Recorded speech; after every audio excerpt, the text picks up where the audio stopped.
like you look like 80 people. They are just like Kenyans too. They look like. We'll give you $200 million. Okay, just tell us paid. You know, Americans are there. International community, my ass. Americans are like, you know what? We'll give you $500 million in aid for Kenya. If you can volunteer, let's say 1,000 or 2,000 men, we'll pay them. Not Kenya won't pay them. We'll pay them. I said, no. Let us pay them.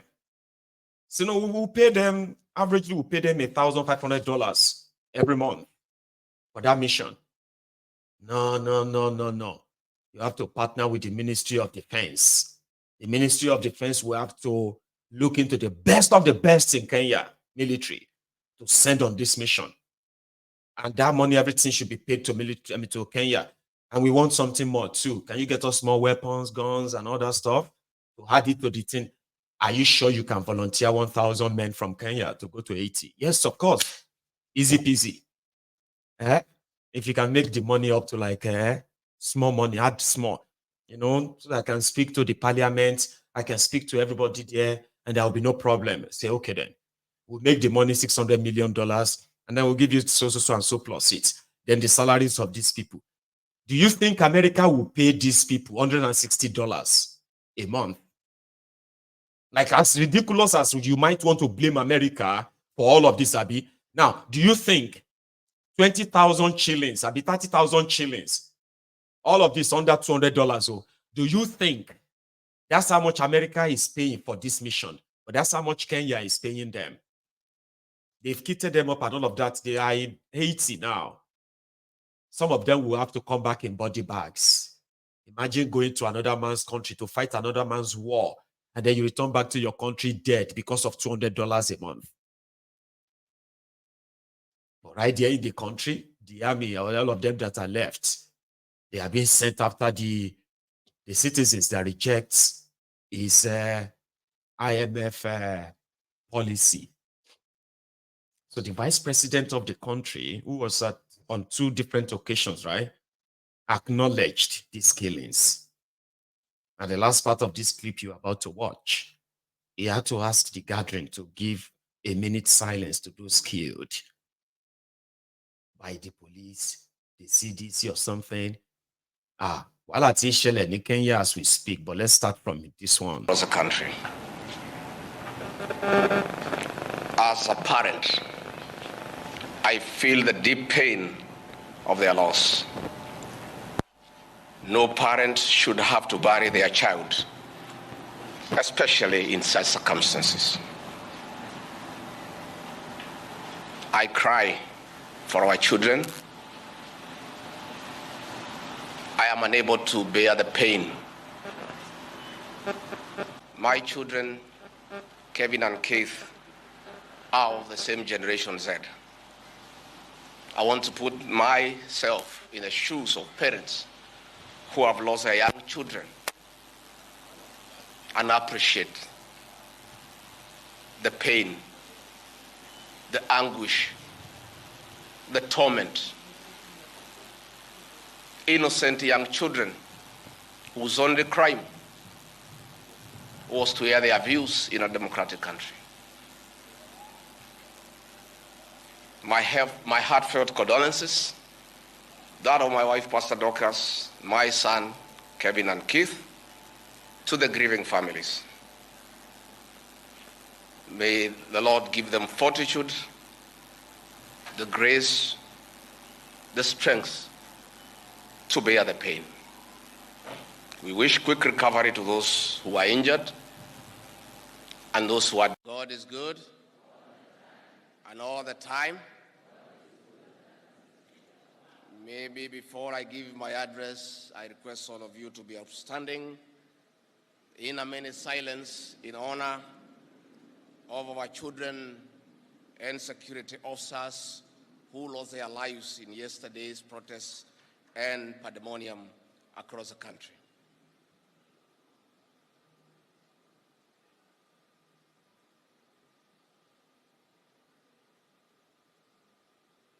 Thank you very much. Now that the vice president, number 2 man in Kenya, has acknowledged the killings carried out by the security agents in Kenya, wàhálà ti ṣẹlẹ̀. There is a press release which is coming from the supposed, let me take this off it, 1 sec. Okay. So now the National Intelligence Service, it is like the Nigeria's Dokpemu Stupid Service or Daura Secret Service. Okay. So their own secret service now released a statement. Listen up. This evening, I have been totally taken aback by comments emanating from the Deputy President, Rigathi Gachagua, to the effect that the National Intelligence Service, of which I am deeply honored to be the Director General, either gave false intel to the President over the ongoing national protest or didn't direct them in advance. I have utmost respect for the office of the Deputy President, so I do not wish to be drawn into an altercation with the current holder. But since he has brought my reputation and that of the service into disrepute, I am constrained to state as hereunder. 1. The NIS DG reports directly to the President as Commander-in-Chief. The role of the President as Commander-in-Chief has no deputy. So the Deputy President wouldn't know what the service presents to the President in its report. 2. The Deputy President's actions and words suggest that he has a personal interest in the intelligence briefs revolving around the protests. Could it be that he is worried that the NIS may have pinned responsibility at his doorstep? 3. I was Deputy Director at NIS when I was appointed DPP, not a junior officer as alleged by the Deputy President. My appointment as the DG was deserved and I was qualified. The Deputy President is still bitter that many of his tribesmen who were serving in the NIS but sabotaging His Excellency President William Ruto were removed from the service. It can only mean that the Deputy President's desire is to sabotage the President in the hope that if the President falls, he can benefit from it. The Deputy President should be aware that this service has files and extensive information about him that are damaging to him, but we have kept it under wraps. We invite him to shed off the Deputy President tag so that this service can show him what a personal fight looks like. Hey, you there? Yeah? Come outside, let us fight. The men and women who serve the NIS have committed to professionalism, integrity, and good ideals. We shall not fall prey to the Deputy President's tribal politics of division. Neither will we tailor our intelligence to fit into the Deputy President's power-hungry designs. Whatever his problems are, the NIS, National Intelligence Service, is not party to them, and he must carry his heavy cross. Hey! It don't explode, it don't red. Don't red. Don't see all of this, as to say now just politics and all of that. It don't red. And that was why Ruto, who possibly shown that he had a sleepless night, finally broke. He folded. Ruto broadcasted to the country and he said, I concede. Because you do not want the financial bill 2024, it is hereby rejected. Please, my people, listen to him. Consequently, having reflected on the continuing conversation around the content of the Finance Bill 2024 and listening keenly to the people of Kenya who have said loudly that they want nothing to do with this Finance Bill 2024, I concede, and therefore I will not sign the 2024 finance bill, and it shall subsequently be withdrawn, and I have agreed with these members that that becomes our collective position.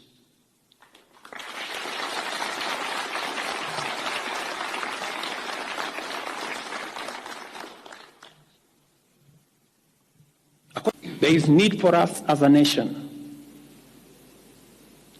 to pick up from here and go into the future. And I am therefore proposing that because we have gotten rid of the Finance Bill 2024, it is necessary for us to have a conversation as a nation going forward. How do we manage the affairs of the country together? How do we manage our debt situation together? How do we work on the budget with the deficits that now exist together? And as I committed last Sunday, I will be proposing an engagement with the young people of our nation, our sons and daughters, for us to listen to them. As I said on Sunday, listen to their views, listen to their proposals, their ideas, their concerns, and what they think we should do better as we go forward. I am also recommending a multi-sectoral, bipartisan, multi-stakeholder engagement from civil society, religious organizations, professional bodies, for us as a nation to speak to the future of our country, again, together. And this will be on matters that are contained in the bill and matters that the people of Kenya have canvassed in the conversation that has been going on. Hooray! That's the first victory from all of that wahala. It is not for nothing. That is how you protest. That is how, see, normally, right, events will happen so fast. But the moment your government turn gun on you, and what you are demanding for is not met, you do not go back inside. You will force them. You will force their hands. And other things will happen after that. Now that is Ruto, the guy that was on your screen 23 hours ago on this same platform, remember? And he was calling the young people in Kenya, he was calling them terrorists, he called them anarchists. The same thing the criminals in Nigeria calls you. Then suddenly, we need to listen to our children. Not because he reflected anything. It is because tick tock, tick tock, tick tock. The ground is sinking under him. But Kenyans are not actually loosening rope on his neck right now. They are not really freeing him. So that you are withdrawing what we have told you to withdraw for weeks now. So you are withdrawing that after over 150 people have been killed.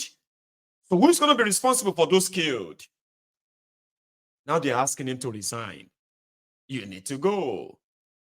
They want answers. Who is going to be responsible for those killed? What about those kidnapped? Those currently that people they don't know where they are. They were picked up by the secret agent, the secret police, NISC. Who's going to be responsible for that? They are still asking. So it's not over. Remember, not the words of our enemies. but the silence of our friends. As was once said by Martin Luther King Jr., we call upon the international community to conduct independent investigations on the massacre meted on the residents of Githurai area, Nairobi, in the night of 25th June 2024. I dare ask, is Githurai a protected area? Is Githurai an area that members of the public should not stay, should not live? Why was there a massacre where people are living peacefully? We demand answers to those questions, and that's why we are demanding the international community to have independent investigations done. Yesterday, the internet was down. People could not communicate, but from social media, people have been saying that about over 100 people were killed yesterday. And so we cannot allow those lives to go uncounted, that the people who have caused those deaths to be held accountable. Fellow Kenyans, please note that we are on our own in this struggle. So let us unite in our resolve for justice and peace. Our great nation has prevailed over tough times before. We will also do so this time. None of us will ever forget what happened yesterday. Do not relent. We march forward together in the defense of our Constitution. We pray for the repose of the souls of those who died yesterday, as we ask God to grant healing to the sick and injured in hospital across the country. We stand together seeking justice for all who are killed, injured, including those who lost their properties and valuables. We dare ask that there were demos in Nakuru, there were demos in Nairobi, there were demos in Meru, there were demos in Mombasa, and I say quite curious, there were demos in Kericho and Eldoret. We are waiting to hear how many were killed in those counties. Yet we can see the scores of deaths that were recorded in other counties. And we dare ask these hard questions that the head of state and his Security Council should answer us. The people of Kenya deserve better than this. And more importantly, we are calling upon the head of this great nation, the father of this nation, His Excellency the President. Remember that Kenya is the country that you're governing. Remember that all these people are your people. If you destroy your nation, you won't have a nation to rule over. We're asking you to change your stance, develop a reconciliatory stance, bring your people together, and ensure that you can heal this nation as one. Niko ndani na tunamalizana na nyinyi kama tunamalizana na nyinyi. Mmetutesa sana. Today is today. You must hear our cry. Sisi ni sisi. Mtatusikiza. Hii ni bunge yetu. Sisi tumewafanya mko hapa. This is our parliament. You must hear us. Kama hamna masikio, tutawafanya msikie. Poa manze. Remember, not the words of our... So it is not really over. And right now, they are now taking, taking stock. It's like taking the account of all that was lost. So again, we will keep following the development in Kenya. That is the first biggest victory after all of that killings and then the harassment, arrest and all that. So they finally forced the hand of the guy who thought they could use intimidation, threats, state-sponsored terrorism and all of that to chase these people out of the street from not wanting to become voluntary slaves in their own country. Big lesson. Nigeria is not that lucky. For the past 6 months, Nigerians have been discussing, or Nigerian workers rather, they have been discussing the minimum wage increase. A lot of you are aware of this. I don't have to repeat everything there, okay? However, the update then was they put together a team, they call it tripartite committee, to go and decide on what is actually adequate as minimum wage to be paid to an average worker in Nigeria. Currently, the minimum wage in Nigeria is 30,000 naira. And I think that's just about $20, isn't it? Right, $20. So the labor leaders were demanding for 492,000, which is around $350 because of the hyperinflation in Nigeria. A bag of rice jumped from 7,500 to 90,000 naira, 84,000 naira. So an average worker can't even afford half bag of rice, even from their basic minimum wage salary. So this conversation has been going on since, and since the conversation started, the criminal government in Nigeria, the illegitimate druggie, Kolu, that is the Jaga bandit that is in charge of Nigeria, they have expended over 4 trillion naira on themselves and other inflated white elephant projects in the last 1 year.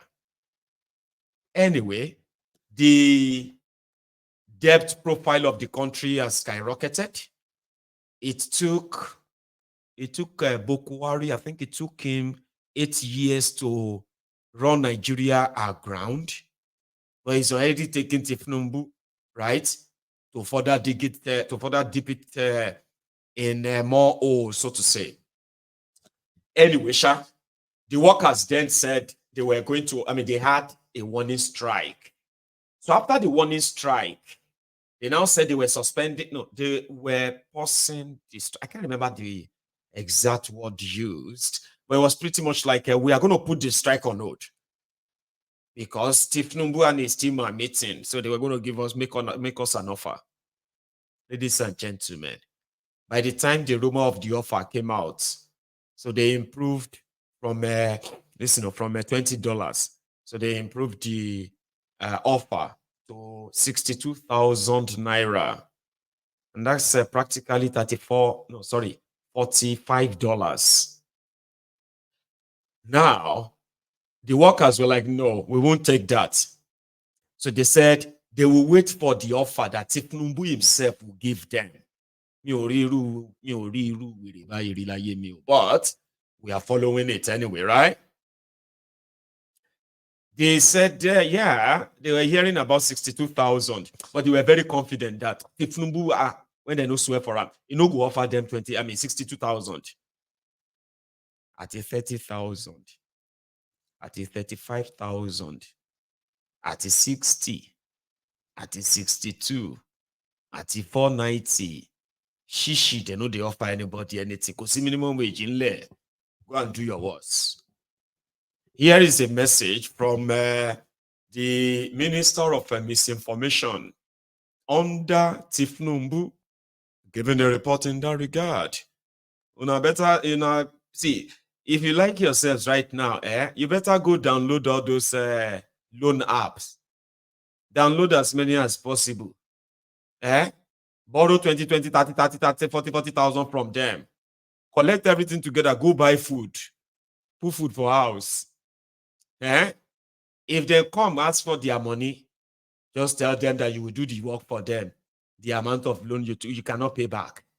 There's no chance that you pay back. I promise. You see what is coming. Now, so they go explain them to you. Listen to the guy and believe that this is actually after their meeting, federal executive meeting in Nigeria. 39 items on the agenda, and all of them have been taken. I will take the first one by talking about the very much anticipated information about the new minimum wage. I've been asked questions before the beginning of the Federal Executive Council meeting today on what is going to happen, whether the federal government will have a position, a final position on the new national minimum wage. We want to state that, of course, there was a report by the tripartite committee set up by Mr. President involving the government, meaning government, local government, and the state governments on one side, on another, the organized private sector, and on the third leg, the organized labor, TUC, NLC, and their affiliate bodies. Now, these three make up the, as you know, the tripartite committee that negotiated the new national minimum wage.